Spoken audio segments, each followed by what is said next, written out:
Hi, this is the Deep Sea Podcast. You may have noticed today will be a somewhat different podcast from normal. I haven't published anything for almost 2 weeks now. The reason has been that my mother passed away about 2 weeks ago, so I haven't really wanted to record anything. And if anything, I found it easier to write than to speak. And so I've written one or two blogs about my mother passing. And anyway, so this podcast will be a bit different from normal. It'll be almost like a unedited podcast, more sort of a set of thoughts and feelings I have about my mother passing away. The first thing I have to do is to thank everyone for all their supportive words and reaching out to me. And I have to apologize if I haven't replied or called people back. As I said, I didn't really want to speak. If anything, the thing I found most helpful from others when my mother passed was people who gave me big hugs. I'm not a hugger.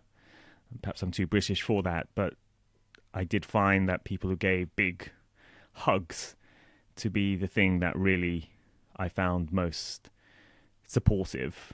I think maybe it was to do with it reminding me of my mother and how she would hug and cuddle me when I was a child. The funny thing is when when my mother passed away, the first things that came to my mind were memories from my childhood. And so I guess maybe those hugs were harking back to those times. Even though she had cancer and we knew it was terminal, I never really thought she was going to die. It's one of those strange, irrational things I guess we humans have. I thought she would live longer, so when she did die, it was still a shock. And ever since, I've kind of felt this kind of heaviness in my body, and mentally I get sort of these pangs of sadness that just overwhelm me. Even though it's been a few weeks now, it still happens, and that is still the case.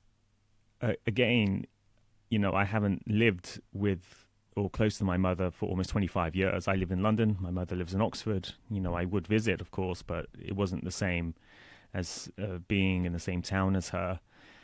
Even so, I still feel this sadness, this grief, and I think it has to be to do with the special role the mother has. It's primordial, it's foundational, it goes to the core of me or anyone, I guess. When I have read the words that people have sent me, which I think I'll probably go back to in the months ahead and really glean the wisdom in them. I don't think I'm in the right state right now to fully appreciate it. But what I have noticed is many people do say it takes months, if not years, to process.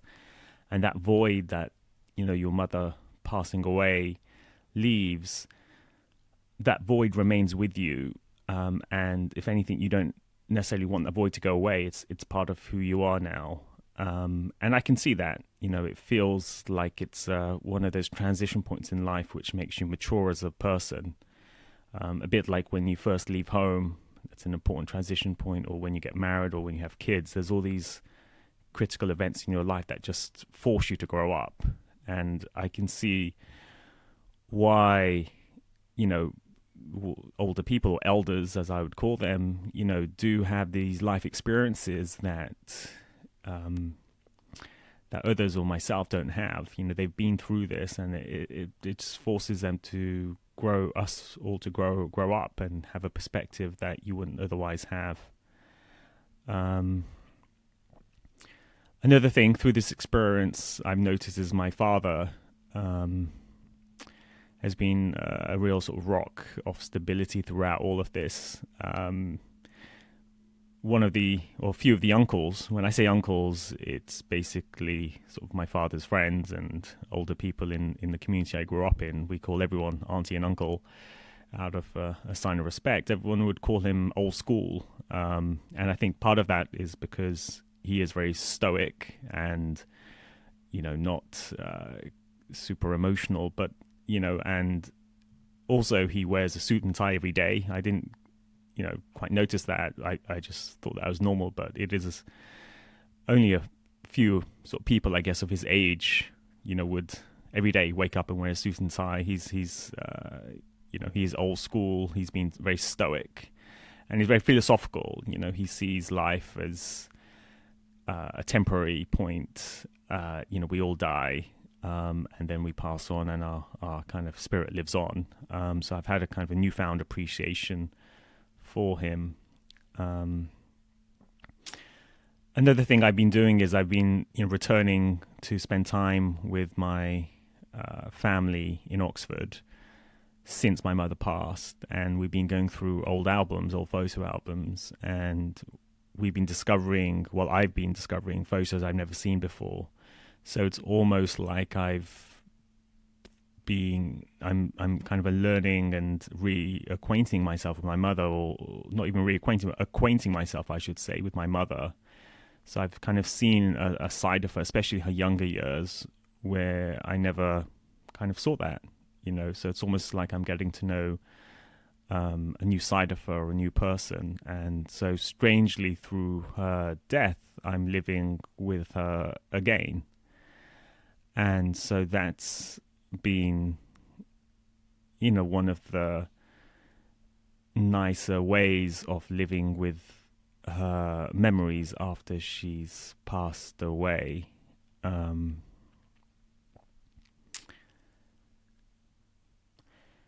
Well, I'm not sure what else to say right now.